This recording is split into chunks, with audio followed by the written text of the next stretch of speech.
नमस्कार. होम मिनिस्टरमध्ये मी आदेश बांदेकर आपल्या सगळ्यांचं मनापासून स्वागत करतो. Amrit Prakash cooperative housing society CS road Dahisar पूर्व या ठिकाणी आपण आलेले आहोत आणि इथल्या सौ मानसी महेश शेडगे वहिनींना भेटणार. या वहिनींना बोलतं करूया. सगळी सोसायटी वाट बघते काय होणार आजच्या भागात, कोण जिंकणार पैठणी, ही सगळी वाक्य आता तुमची पाठ झाली असतील ना. या वहिनी घरातल्या कामात परफेक्शनिस्ट असल्यामुळे घरात मिस्टरांना आणि मुलांना मिलिटरी रूल लागू करतो. या वहिनी परफेक्शनिस्ट आहे आणि त्यामुळे घरात मिस्टरांना आणि मुलांना ना मिलिटरीचे सगळे नियम लागू होतात. अमुक वाजता उठा, अमुक वाजता बसा, असंच असेल असं मला वाटतं. प्रत्यक्षात काय ते त्यांना बोलतं केल्याशिवाय कसं कळणार. सुरुवात करूया आजच्या भागाला आणि आजच्या गप्पांना. होम मिनिस्टरवरती आपण जे भरभरून प्रेम करत आहात तेच प्रेम कायम ठेवा. आणि लवकरच मला माहिती आहे बऱ्याच जणांची लग्न ठरलेली आहेत, त्यामुळे घरात खरेदी सुरू आहे, धावपळ सुरू आहे आणि आमची ताई उत्सुक आहे कधी होणार सून मी त्या घरची असं म्हणायला, किंबहुना असं म्हणते. तर हो नाही म्हणजे मी हे जे बोलतोय त्यामागे सुद्धा काहीतरी भावना आहे, कारण लवकरच अशा ताईंशी गप्पा मारायचा आमचा विचार आहे. बघू कधी जमतं ते. त्यामुळे सासूबाई थोड्याशा हिरमुसल्या होतील, पण काय करणार. आमची ताई लवकरच घराचा उंबरठा ओलांडून त्या घरात जाणार आहे ना, तेव्हा लवकरच काहीतरी वेगळं तुम्हाला बघायला मिळणार होम मिनिस्टरच्या या कार्यक्रमामध्ये, या प्रवासामध्ये, एवढं नक्की. आत्ता शेडगे कुटुंबाला भेटी. काय गोड असतायत ते. किती गोड लाजलेत बघितलं. फोनवर बोलला झालं नव्हतं म्हणजे जेव्हा आणि प्रपोज केला असं डायरेक्ट. तुम्ही काय म्हणाला श्रद्धा आणि सबुरी. श्रद्धा सबुरी नाही, पण मी थोडीशी त्यावेळेस बाजूला बसले, बोलते नाहीत आणि जाते नाही. हो तशी अवस्था झालेली, म्हणजे जा म्हणून पण म्हणता येत नाही. आई बाबा आणि साई बाबा शपथ आपल्याला हीच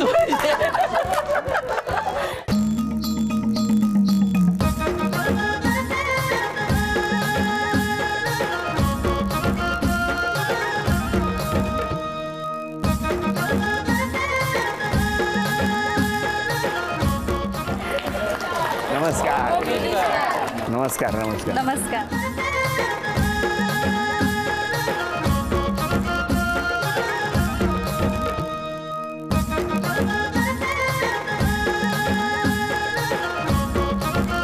आधी मी की आधी तुम्ही? तुम्ही घ्या ना. बरं द्या ना, आता हे घ्या ना. थँक्यू.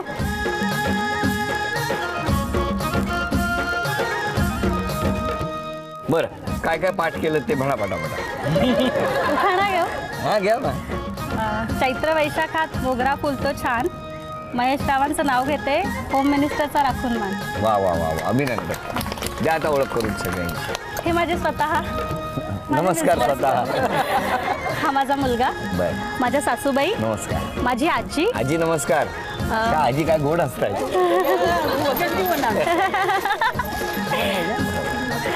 ही माझी आई. नमस्कार. माझी धाकटी जाऊ. नमस्कार. ही त्यापेक्षा लहान जाऊ. नमस्कार. ह्या मोठ्या जाऊबाई. बर. ही पण जाऊबाई. नमस्कार. आणि हा जाऊबाई. मोठ्या दिरांचा मुलगा. ही माझ्या मोठ्या दिरांची मुलगी. बर. आणि सगळे हा संपूर्ण आमचा अमृत प्रकाशचा परिवार आहे. नमस्कार सगळ्यांना.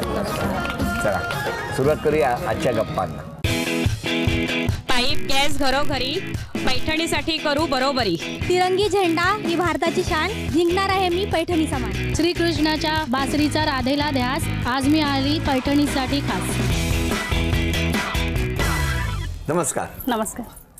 कुठलं माहेर? माहेर गोरेगाव दिंडोशी. तिथेच बालपण सगळं? मी माझं शिक्षण 8वी पर्यंत बोरिवलीच्या चोगले हायस्कूलमध्ये झालं आणि 9वी 10वी 2 वर्ष गोरेगावच्या गुरुकुल विद्यालयामध्ये झालं. आणि नंतर पुढे कॉलेज? पुढे ग्रॅज्युएशन संस्कारधाम कॉलेज गोरेगाव. गोरेगाव. हो. सगळं गोरेगावमध्येच? हो, त्यानंतरचं सगळं गोरेगाव. त्यानंतरचं सगळं म्हणजे कॉलेज आणि शिक्षण, लग्न पण तिथूनच झालं. मी लग्नाबद्दल विचारलं का काही तुम्हाला? हां. बरं त्यानंतरचं म्हणताना तिकडे कुठे बघितलं होतं तुम्ही? नाही, कुठे नाही. कुठे नाही? बोलवा त्यांना. हो या या या. हो नमस्कार. आणि मग कसं काय ते पुढे? माझ्या मोठ्या बहिणीचं आणि हिच्या काकांचं, लहान काकांचं लग्न जुळलं. हां. हो. आणि मग तिथून मग आमची ओळख सुरू झाली. त्याच्यानंतर मग येणं जाणं, फोन करणं, थोडं अट्रॅक्शन्स वगैरे. हा, काय त्याच्यानंतर हं? काय गोड हसतायत ते. किती गोड लाजलेत बघितलं. माझ्यापेक्षा ते जास्त लाजतात. लाजतात म्हणजे ते इतक्या गोड हसतायत ना की त्याला ते सगळं आठवलंय. आणि त्यापेक्षाही माझ्या ज्या चेहऱ्यावरची एक्सप्रेशन्स आहेत ना त्यामुळे ते जास्त प्रॉब्लेम वाटतोय त्यांना. होय ना?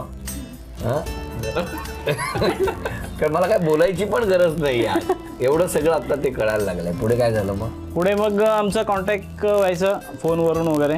कसं? तेव्हा STD वाल्यांचे चांगला बिझनेस चालायचा, PCO वाल्यांचा. PCO वाल्यांचं तेव्हा मोबाईल स्टार्टिंगला नव्हता. आमच्या वेळेस मोबाईलचं एवढं काही नव्हतं, म्हणजे लँडलाईनच जास्त वापरले पण जायचे. नाही, तुमची जेव्हा ओळख झाली त्या लग्नामध्ये तेव्हा असं काही मनात नसतं? नाही, नव्हतं. इनफॅक्ट तेव्हा मी फार लहान, मी 8वीला वगैरे होते तेव्हा, जेव्हा ह्यांचं लग्न झालं माझ्या काकीचं आणि काकांचं. म्हणजे ह्यांची बहीण ती माझी काकी. बरं. मग त्यानंतर आम्ही म्हणजे काही समारंभ असले, म्हणजे दोन फॅमिली एकत्र जेव्हा जेव्हा यायचं तेव्हा भेटणं व्हायचं, किंवा मग कधी फोन वगैरे लावले एकमेकांच्या घरी की मग फोनवर बोलणं. पण तेव्हा बोलणं म्हणजे आम्ही भांडायचो, म्हणजे तू अशी का करते, तू तशी का करते, किंवा तुला काही समजत नाही, या टाईपचं लहान मुलांची जी भांडणं असतात ना तशी. म्हणजे बऱ्याचदा असं झालं की मी ह्यांच्याकडे येऊन राहिलेली पण आहे सुट्टींमध्ये. अच्छा. पण तेव्हा प्रेम असं नव्हतं. पण ठरवलं आता इथेच राहायचं काही दिवस? नाही, असं काही नाही ठरवलेलं तेव्हा मी.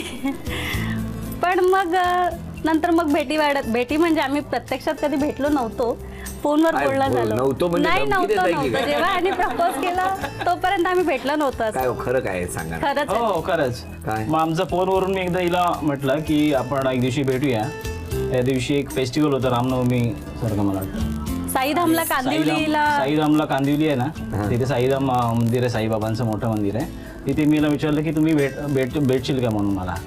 आणि मग तिथे मी गेल्यानंतर साईबाबांच्या पुढ्यामध्ये तिला विचारलं माझ्याजवळ लग्न करशील का, असं डायरेक्ट. तुम्ही काय म्हणाला? श्रद्धा आणि सबुरी? श्रद्धा सबुरी नाही, पण मी थोडीशी त्यावेळेस समोर येऊन कोणी लग्नाची मागणी केली की थोडंसं घाबरायला होतं. मी म्हटलं ठीक आहे, म्हणजे नाही म्हणण्यासारखं काही नव्हतं, कारण मी जवळजवळ लग्न आधी 10 वर्षांपासून ह्यांना ओळखते. तर स्वभाव, घरातली माणसं. पण तुम्हाला अंदाज आला होता का की आज काय यांनी ज्या अर्थी बोलवलंय? मला वाटलं होतं. त्या अगोदरही बरेच दिवस जेव्हा फोनवर आम्ही बोलायचो तेव्हा कुठेतरी अशी काहीतरी हिंट मिळायची की काहीतरी कुठेतरी आहे.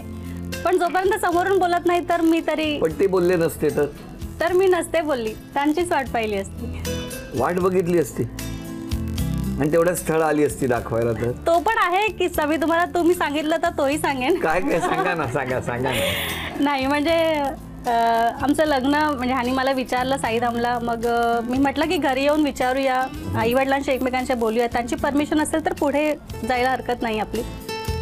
मग त्याच दिवशी हे संध्याकाळी आमच्या घरी आले, आणि मग घरी जेवण खावण झालं. म्हणजे घरी येणं तर कधीतरी येणं होतं, त्यामुळे वडिलांना काही एवढं वेगळं वाटलं नाही. पण रात्रीचे 11 वाजले, 11:30 वाजले, हे एक अक्षर बोलायला तयार नाहीत. मग आलेला पाहुणा 11:30 वाजले काही बोलत नाहीत, काहीतरी कारण असेल. मग पप्पांनी समोरून विचारलं काही बोलायचंय का, म्हणजे काही विशेष कारण येण्याचं. मग मी बाजूला बसले, बोलत नाहीत आणि जाते नाही. हो, तशी अवस्था झालेली, म्हणजे जा म्हणून पण म्हणता येत नाही. मग ह्यांनी विचारले की मला तुमच्या मुलीची लग्न करायचंय. तर वडील पण म्हणजे रात्री 11:30 वाजता कोणी कोणाला मागणी नाही घालत. वडील म्हणाले ठीक आहे, आपण पुढे जाऊया, पण अगोदर तुमच्या घरी बोला या विषयावर, त्यांची परमिशन असेल तर आपण एकत्र बोलून हा विषय ठरवूया. आणि मग दुसऱ्या दिवशी ह्यांनी जाऊन ह्यांच्या घरी कळवलं. ते कसं कळवते त्यांनाच सांगा, आणि त्यांनी काय सीन क्रिएट केला. काय झालं? तसं काय झालं की सेकंड डेला मी घरी गेलो, आणि त्यावेळेस पतंगचं सीझन होता, संक्रांत होती आधी. तर त्यावेळेस मला सकाळी वडिलांनी सांगितलं की आज तुला बघायला मुलीकडची माणसं येणार आहे. अरे बापरे. नेक्स्ट तर मी एवढं प्रेशरमध्ये आलो की म्हटलं मी काल काय करून आलो आणि आज हे मला काय सांगताय. फुल टेन्शनमध्ये आलो. तर टेन्शनमध्ये पप्पांना एकदम डायरेक्ट बॉम्ब टाकून दिला. मला कुठे काय बघायचं नाही, मी कालच असं करून आलेलं, मला याच मुलीवर लग्न करायचं आहे. अरे बापरे. पप्पा शॉक, आई शॉक, सगळे गप्प.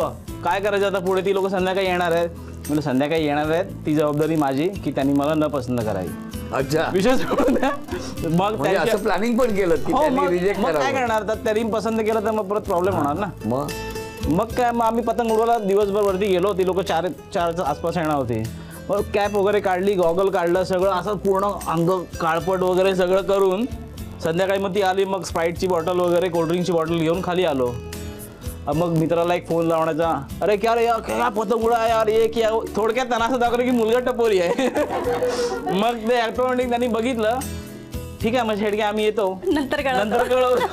नंतर कळवलं ना अजूनपर्यंत. समजा त्या मुलीने होकार दिला असता तर नाही, हाच मुलगी पाहिजे, नव्हती असाच आली. टपोरी पाहिजे. पण मला हीच पाहिजे ना, तिचं कळून काय मला पाहिजे. असाच पाहिजे, मला पतंग उडवणारच पाहिजे. मग काय केलं असतं? तिची पतंग कापली असती, मला इथेच उडवायची होती. मग मला असं वाटतं की ह्याने जर नकार दिला असता तुम्हाला तर. नाही, नकार दिला नसताच ऍक्च्युली. पण दिला असता समजा तर. नाही, मी दिलाही असता. कसंही करून तिला मन वळवलं असतं. हो हो, मग तेही ठरवलं होतं. हो. आई बाबा आणि साईबाबा शपथ आपल्याला हीच पाहिजे. वा. फक्त हे मी बोलत नव्हतो, त्यांच्याकडूनच आलं ते बरं झालं. अशा या गप्पा सुरू असतानाच 8 वस्तू समोर येणार, त्यापैकी 4 वस्तू यांना मिळणार का आपण बघूया. 8 वस्तूंपैकी 4 वस्तू तुम्हाला मिळणार. 1 रुपयाचा टॅग मिळाला तर हे तर आता माहीतच आहे.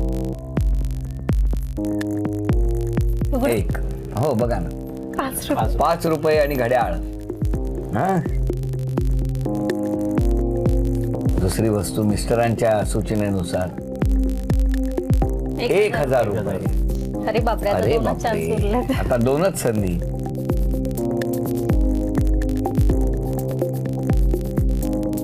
500 500 रुपये.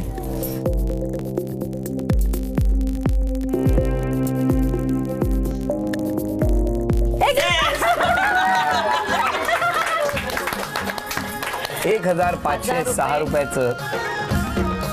500 आणि हा 1 रुपया. म्हणजे किती झाले? मी नाही मोजले. 1506. या, मी खुश हे आहे. बक्षीस तुम्हाला मिळालं. अभिनंदन. Thank you. नमस्कार. बरं, आता आरोप करायचे तुम्ही आणि तुम्ही यांची बाजू घ्यायची. पहिला आरोप कोण करणार? आई, सासूबाई. काय बोलायचं, थोडं हट्टी आहे. हा, आणि हट्टी आहे. कुठलाही कार्यक्रम आणला तर कधी टायमावर पोहोचणार नाही. अरे बापरे. हा, बर. आणि मुलाला सारखी मारत बोलत राहते. अरे अरे अरे अरे अरे अभ्यास आहे ना, बोला. मुलावर लक्ष देणे द्यावं चांगला. हा, बरोबर आहे. एक मूल आहे. हा, आता बोला. आरोप मान्य आहे? आरोप मान्य नाहीये हा. तसा. हट्टी म्हणजे चांगल्या कामासाठी हट्ट केलं तर त्याला काय असं हे नाही, बरोबर ना. आणि मुलगा म्हणजे आमचा थोडासा एकुलता एक असल्यामुळे थोडासा अतिउत्साही माझ्यासारखाच. म्हणून काय मारायचं? नाही, मारायचं असं नाही, थोडाफार दम दिला तर कंट्रोलमध्ये राहणार ना, त्याच्या हिशोबाने. आई मारते कधी कधी कधी काय? का मारते? अभ्यास नाही करत म्हणून. तुम्हाला तुम्ही नाही बोलायचं आता इथे सुद्धा धमकी नको येते. अभ्यास आहे ना, दुसरा काय. बरं, आणखी कोण बोलणार? बोला. स्पष्ट बोलते, हा, स्पष्ट बोलते. खूप स्पष्ट वागते. चांगला गुण आहे. चांगला गुण आहे. जरा चिडचिड स्वभाव आहे, चिडचिडा स्वभाव आहे. बरं. राग पण येतो थोडं. काय हो? ते थोडक्यात म्हणजे पर्टिक्युलरने जास्त असल्यामुळे एखादी कोण चुकीचं वागलं तर मग ते ऑब्विसली चिडचिड होते, थोडीफार रिॲक्शन होते. एवढी प्रेम पण आहे तिच्यामध्ये. हो का? बरं, आणखी जाऊ बाई. घरी कोणताही प्रोग्राम असला ना तर कधीही वेळेत येत नाही. कमीत कमी 2 तास तरी लेट असतेच. बाप रे. हो, आहेच ठरलेलं. काय हो? ॲक्च्युली आम्ही दोघं पण वर्किंग असल्यामुळे थोडाफार मग सगळी घरातली कामं आटपून कुठल्याही फंक्शन्सला जायचं असेल तर घरचं सगळं करून उद्याची दुसऱ्या दिवशी तयारी वगैरे करून जावं एक लागतं. दिवसासाठी काय थोडस साईडला ठेवून येऊ शकतो ना. म्हणजे 9ला पूजा तर ही 12ला येते, आरती झाल्यानंतर येते. आल्यावर काम करायला लागतील. मग असंच असतं. काय हो? काय केवढे आरोप चाललेत? पण तसंच आहे ना, आता वर्किंग असल्यामुळे मग आमचं थोडं उठणं उशीर राहत आहे. वीकली ऑफ असेल तर त्या दिवशी थोडंसं लेट उठायचं, 2 तास जास्त आराम करायचा, त्याच्यामुळे मग होतो असं उशीर. आणखी कोणाचं काय? हा, बोल. काकी मोठी तरी पण काकी मुलांसारखीच वागते. हो. काय हो? मुलांबरोबर मुलांसारखं वागायला पाहिजे ना काय, त्याच्यामुळे. नाही पण नेहमी काकांबरोबर पण ती तशीच वागते. पण मला एक सांग, आता तू छोटी आहेस पण तू मोठ्यांसारखं बोलतेस का नाही? अजून कोण बोलणार? नाव काय तुझं? घरात सगळ्यात छोटी असल्यामुळे तर मला सतत ओरडत असतात. हो. अरे अरे अरे, काय अन्याय चाललाय म्हणजे घरात. काय हो, बोला. काय नाही, शिकवत असतात, ओरडत नसतात. त्याला शिकवणं म्हणतात. थोडासा आवाज लाऊड होतो म्हणून ते ओरडणं वाटतं, बाकी काय हो नाही. का? आवाजच मोठा आहे. बरं, आता स्वभावातलं चांगलं काय ते सांग. सर्वात चांगलं म्हणजे ती कामाबाबत हुशार आहे. ती कामाच्या बाबतीमध्ये आणि असं तिला जिथल्या जिथे पाहिजे जे घरी गेली तरी पण ते आमच्या घरी असं हे इकडे तिकडे नको पाहिजे, हे असंच करा ते शिस्त तसंच एकदम करा. शिस्तीची आहे. काय सासूबाई? कामामध्ये हुशार आहे, घरचं सांभाळून ऑफिस सांभाळून घरामध्ये तिचा शिक्षणाचा आता पुढे शिक्षणाचं काम चालू तिचं आहे. हा, अजून कोण बोलणार? तिच्या अभ्यासाची प्रगती चालू आहे. छान सांभाळते, हा? व्यवहार खूप छान सांभाळते, व्यवहार खूप छान काट सांभाळते. कसर खूप करते. बरं बरं. तुमची काय तक्रार? माझी तक्रार माझ्या बऱ्याच तक्रारी आहेत हो, किती घेणार तुम्ही? नाही नाही उत्तम गृहिणी, उत्तम आई, उत्तम बायको, ऑल इज वेल. अरे वा, ऑल इज याच्यात तक्रार नाही आली कुठे? तक्रार तेच पर्टिक्युलरनेसपणा जास्त आहे. मग माझ्या मुलाला आणि मला थोडं सफर करावं लागतं. ही एकच तक्रार आल्यापासून हो तुमची सुरू आहे. राग आहे हा, थोडं. मग आम्ही पण मग लेट गो केलं. हिला काय बोलते, चला बोलू दे, आपण टीव्हीचा व्हॉल्यूम जास्त करूया बसूया. आम्हाला जरा पडतात बॉम्ब. बरं, ऐकताय तुम्ही असं आहे. सगळं? हो, मी ऐकते. आता तुमचं काय म्हणणं आहे सांगा. नाही म्हणजे टापटीपणा, नीटनेटकेपणा असणं हा माझ्या मते चांगला गुणच आहे.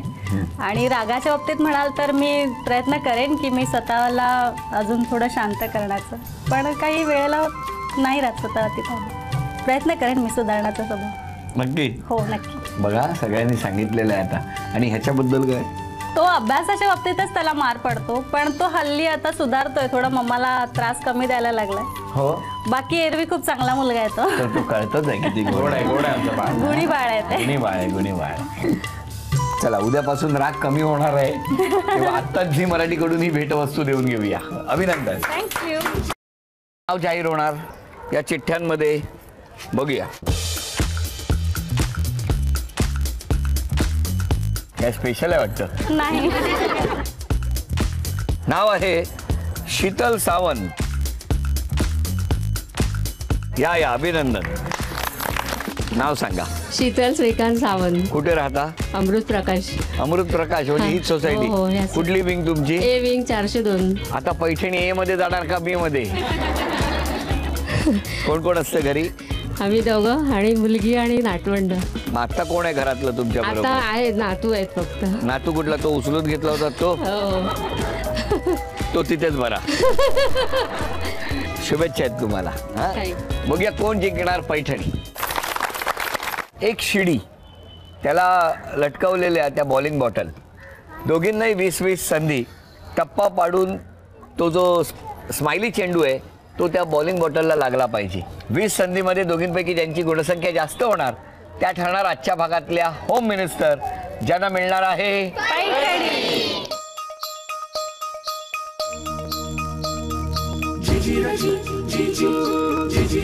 हा बाबा. अरे देवा, उद्या हळू नाही तो उद्या. अरे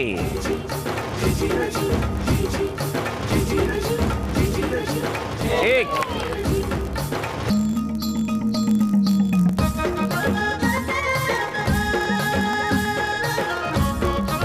दोन. या इकडे. 10 संधी झाल्या, 2 ही गुणसंख्या. एक,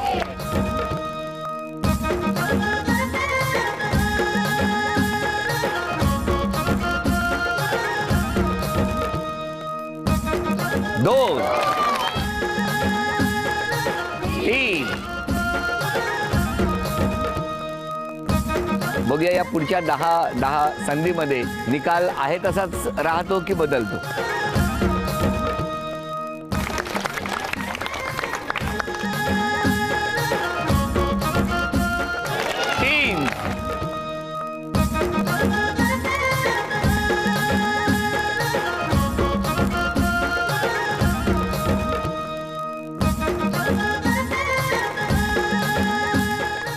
तीन ही गुणसंख्या. 10 संधी तुमच्याकडे. बघूया काय होणार.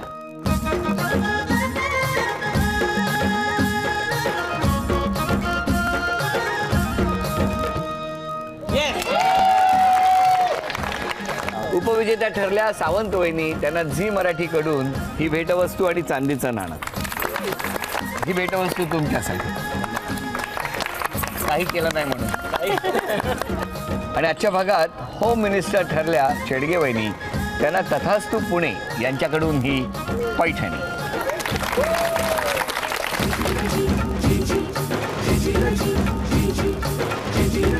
थँक्यू. अभिनंदन. थँक्यू.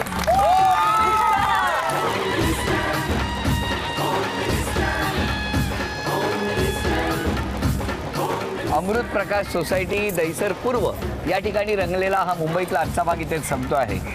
आपणा सगळ्यांच्या सुखासाठी प्रार्थना करून आजचा भाग इथेच संपवूया. नमस्कार. फॅन्ड्री हा चित्रपट सर्वत्र रिलीज झालेला आहे, सर्वत्र प्रदर्शित झालेला आहे. झी टॉकीजची निर्मिती आणि प्रत्येक चित्रपटामध्ये काही ना काहीतरी वेगळेपण देण्याचा प्रयत्न आजपर्यंत झी टॉकीजने केला. आणि म्हणून आपण बघितलं काही चित्रपट बघताना आपल्या डोळ्यात पाणी येतं, तर कधी आपण खदखदून हसतो, तर कधी चित्रपट बघताना आठवणीचा अल्बम चाळतो, तर कधी अंतर्मुख होतो. असाच हा चित्रपट फॅन्ड्री सर्वत्र प्रदर्शित झालेला आहे. अनेक पुरस्कार ज्या चित्रपटाला मिळाले, तो चित्रपट सहपरिवार सहकुटुंब सगळ्यांनी जाऊन बघावं हीच इच्छा आणि तेवढंच मागणं करतो आपण सगळ्यांना की फॅन्ड्री हा झी टॉकीजचा चित्रपट जाऊन बघा आपल्या नजीकच्या चित्रपटगृहात आणि आशीर्वाद द्या फॅन्ड्रीला आणि झी टॉकीजला.